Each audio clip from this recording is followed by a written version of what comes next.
अस्सलाम वालेकुम वीवर्स, खुश आमदीद। मुस्लिम लड़कों के लिए नाम वो भी मुकम्मल हवाले के साथ शामिल किए गए हैं। नाम है अफ़हाम। अफ़हाम का मतलब है अक्लें समझें। ये फहम की जमा है। आप नाम अफ़हाम रख सकते हैं।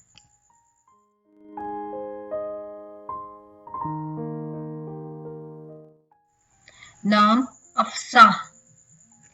इसका मतलब है बहुत फसी, नहायत खुश कलाम, नहायत खुश बयां।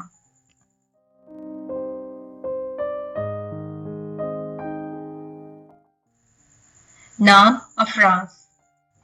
इसका मतलब है ऊंचा करने वाला, बुलंद करने वाला। आप नाम अफराज और सरफराज दोनों रख सकते हैं।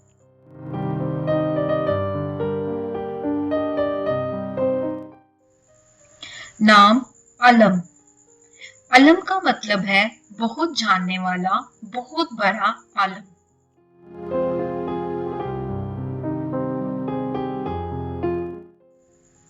नाम अदल। अदल का मतलब है बहुत अदल करने वाला, बहुत बड़ा मुंसफ।